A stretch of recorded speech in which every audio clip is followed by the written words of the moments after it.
Hi everyone, Nemo here. We've upped the camera quality since last time. Thank you for all your feedback on the content, and thank you for your kind words, and also thanks to those that helped me to up this camera quality. This time we're covering an attempt by Fair Mormon via Kwaku et al. To disregard the concerns raised in the CES letter around the Book of Mormon. So let's get started.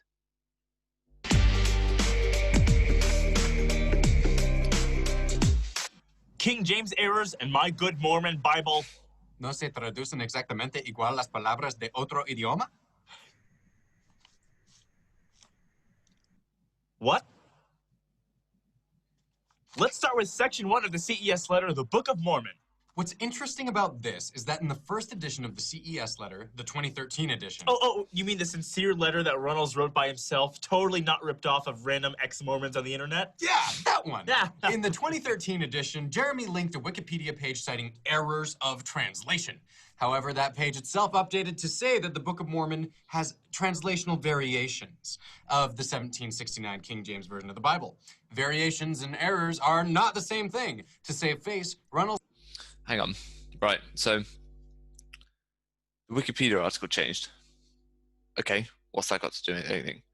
Also, the fact that there is an updated version of the CES letter is really a credit to Jeremy Runnels. He didn't have to admit that the church had put out the gospel topic essays. He didn't have to publicize that, but he did. Those went in there because he wanted to create an image now of the way things are. He wanted to show that the church has now started speaking out about these things. That's when he wrote it first. They weren't there. So of course there's been those things added. It's a credit to his name, really. Runnels then changed the link to a different source. He linked an essay by Stan Larson, but Stan never mentioned the verses Jeremy included in his graphic. I kid you not. Runnels panicked and just attached a random critical... So, hang on. He just said that Stan never mentioned the verses that Jeremy Runnels put in his graphic, but he has. It says there, 3rd Nephi 12 to 14. Now, if my math serves me correctly, between the numbers 12 and 14 is the number 13, and Jeremy Runnels does in fact talk about verses contained within 3rd Nephi 13. So they're there. So why are you being dishonest about that? Piece against the church that mentioned translation. Finally, in the 2017 version of the CES letter, Runnels linked to a chart he made on his own website. It took him 3 tries to prove his source by scholarship, and he ultimately settled on quoting himself with a sloppy JPEG on his own site. That's not what happened, because as you've just mentioned, there's the Stan Larson article. That exists. That's still in the CES letter, so he hasn't redacted that and then moved on to this other chart. This other chart is actually just a further explanation of some of the issues that he has with the King James version, the King James errors. It doesn't fit into the natural flow of the text, and so they exist in a separate web page, but they're there, they're readily linkable. So again, that's just dishonest. That's just painting him out to be trying to quote himself. He's not saying that's a source. He's showing that as extra information. His source is the Stan Larson article, which does, in fact, include 2nd Nephi 13, despite what you've just said. He literally quoted himself to prove himself. Only 2 people in the world do that, Jeremy Runnels and Kanye West. So, does the Book of Mormon contain errors from the 1769 King James Version of the Bible? Yep. Well, in his first chart, Runnels states that Nephi's quoting of Isaiah is wrong because the 1769 Bible is wrong. In its wording saying, and the mean man boweth down, when it should be, and the mean man boweth not. So he's not just saying that it's wrong because of this one. He's saying it's wrong because of all these, right? But you're picking on this one because I think you reckon it's weak. Down. Since the Book of Mormon is inspired, it should have no doubt corrected the error, right? Well, Jeremy just assumes that this is an error. And No, hang on. That's not good. In Christ's way, a good rule is to assume the best of your opposition. It's likely he earnestly believed through his research that they were errors. So you can't just say he assumed they were errors and then assume that he hasn't taken the requisite time to make scholarship to show that they are errors. In reality, Jewish, Protestant, and Catholic translations of Isaiah use some... Right, but your source there is the words actually read a Bible. So citation needed there, chaps. I need to see some evidence for this. ...of the same wording of boweth down or bow down. They're translating from a number of different manuscripts, Okay. not just the Septuagint, which the CES letter cites. So the Septuagint, which CES Letter cites, does show that it should be the way Jeremy Reynolds said it should be. So therefore, he is correct according to one manuscript. Now, other people may have read different manuscripts and disagree. That's fine. But to say that he assumes it's an error is incorrect because he has a manuscript that says it is. So either Jeremy Reynolds is wrong, No. or all of the academic scholars who have translated the Old Testament and found this to be a suitable translation are wrong. Nope. Because also, your very own Fair Mormon. So the channel which this video is being hosted on is from the Apologetic Institute Fair Mormon. It's the institution which Quaker represents. Fair Mormon themselves said, the Book of Mormon incorporates texts which seems to be taken from the Bible, including passages which are now considered to be mistranslations of the King James Version. So in a written rebuttal of the CES letter, Fair Mormon concedes that there are King James Version of the Bible errors found in the Book of Mormon. The context of the verse is speaking about bowing down to idols. If the mean man boweth not down to idols, he's bowing down to God. If he is not bowing down to God, then he's bowing down to idols. Neither is actually incorrect. It just depends on which frame you're taking. But Reynolds doesn't try to explain this nuance. He just tries to hit the church hard. I like to fight, too! In fact, this chart lists a number of errors or mistakes that aren't verified by other academic sources. His only source is that he is quoting himself. No, his source is Stan Larson, as we said earlier, whom you failed to discredit. That's still linked in the CES letter. People can still find that. The evangelicals even disagree with him here. Baptists are usually not quick to defend Mormons. That's irrelevant because it doesn't matter whether people normally side with another party or not. It doesn't make their position correct. You know, someone I know that's never agreed with me in my life, if they agree with me, we could both still be wrong or we could both still be right. It doesn't matter. Baptists hate us more than the University of Utah hates athletic integrity. Okay, Another problem is that the Sorry. CES letter fails to recognize how translation works. Let's go to Mimi and Ermeli to break it down. Hi everyone, my name is Mimi Bascom. And my name Ermolai. I'm a Russian boy who speaks German to English. So let's talk about translation. Scott Gordon laid it out beautifully. If I wanted to say I want to go for a walk, I would say I want to go for a walk. But if I needed to say that in German, it would be... Ich möchte spazieren gehen. The word möchte, with two dots over it, doesn't exist in English. The closest word would be want or would like, which is two words. So if that German is translated back to English, it would say, I want walk go, and that doesn't make sense. It could also say, I would like walk go, but that's still nonsense.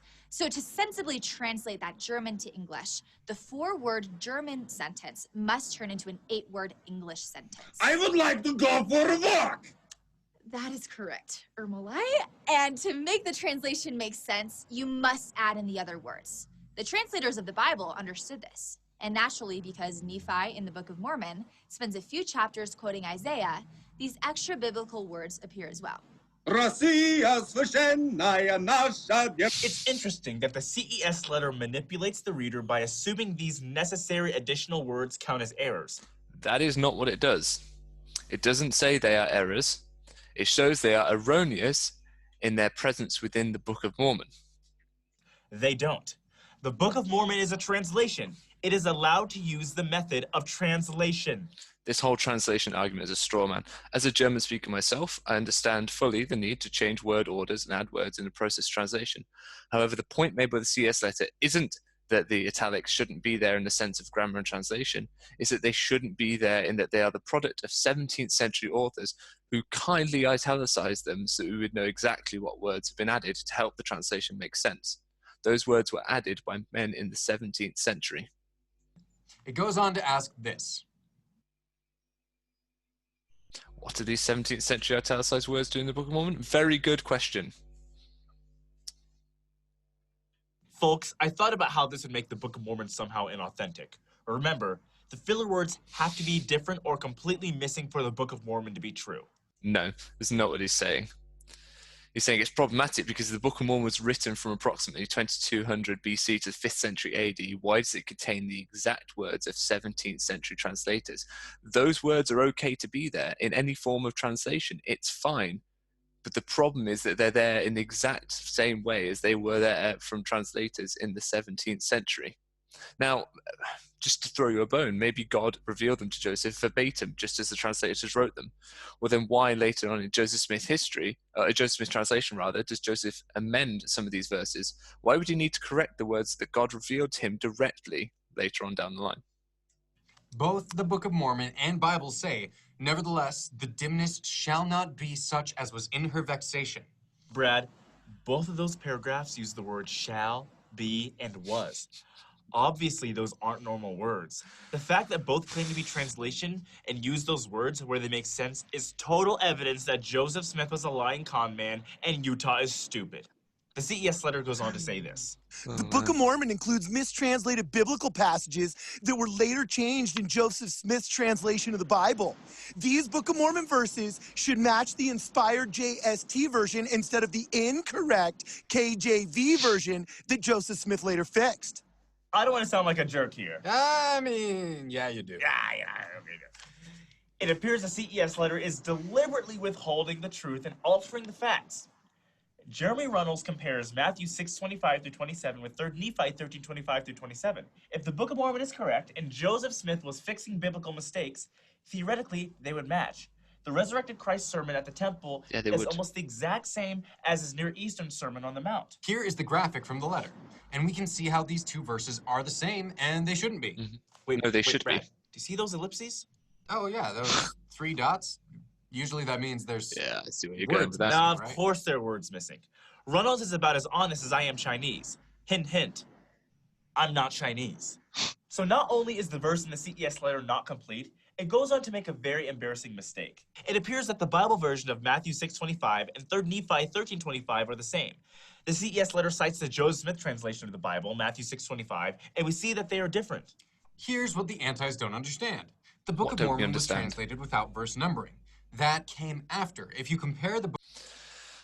Right, you're correct there. The Book of Mormon was originally written without verse numbering. But saying there are different verses doesn't rebut the idea that the content of the scripture was changed by Joseph Smith in JST. This is a sleight of hand that you're doing right here. You're focusing on the numbers when actually we need to be focusing on the content. You're making it about verse numbers. Jeremy's point here is that the content of a sermon given by Christ in 2 accounts, in the Book of Mormon and in the Bible, that sermon was given twice, and both those accounts match word for word, verbatim. They can have different verse numbers, I don't care. It's about the content. However, when you go down later into JST, Joseph Smith has added some verses which changes the verse numbers, sure, but it also changes the content of the sermon. So why is he changing the content of the sermon as found in the Book of Mormon and the Bible? Because by correcting it as found in the Bible, he's also correcting the Book of Mormon. That's the issue. The Book of Mormon to the Joseph Smith translation of Matthew verse by verse, you'll see that the 2 verses are different. Not because one is true and the other isn't. It's because they're different verses. They are different The verses. CES letter just assumes that because the No, it verse doesn't. numbers both have 25, then it must be referencing the same thing. No. And that is what we call stupid. You're exactly No. right, Brad. In fact, the Joseph Smith translation doesn't change the verse at all. Just go down 2 verses, and you'll see Joseph Smith translation, Matthew 6:28. It is there. It is there. You go down 2 verses. That's how JST often operates. Joseph Smith has added in scripture, which means that it pushes the verse order out. That's often why Joseph Smith translation isn't found in the footnotes, because it's too big. It has to be in its separate little section further back in the standard works. Man, you guys are clutching. Simply put, if JST changes any facet of the biblical verse which appears in the Book of Mormon, then this is problematic to the claim of the Book of Mormon being the most correct book, as its mission is to clarify biblical statements. Saying the exact same thing as 3 Nephi 13:25 and Matthew 6:25. The CES letter doesn't even know how to criticize the scriptures. Either the author hasn't read the scriptures or he is being purposely misleading. No. He's literally quoting the wrong verse. No. He looked at the verse numbers and went, hey, look, same number, different words. You must be fake. You want a PDF? Mickey Mouse, the true author of the CES letter.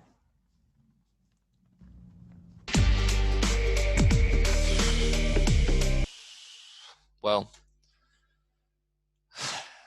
thank you all for joining me again. I hope I've managed to clear up some of that misinformation.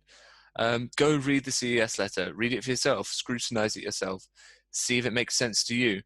All it is Jeremy Rollins putting out their questions that a CS director promised to answer and never did. Questions that a lot of us have. Thank you very much for joining me. And if you want more, feel free to subscribe to the channel. I'll be uploading more videos. Give this a like. Tell your friends. Let's, fight misinformation with logical thought. Bye.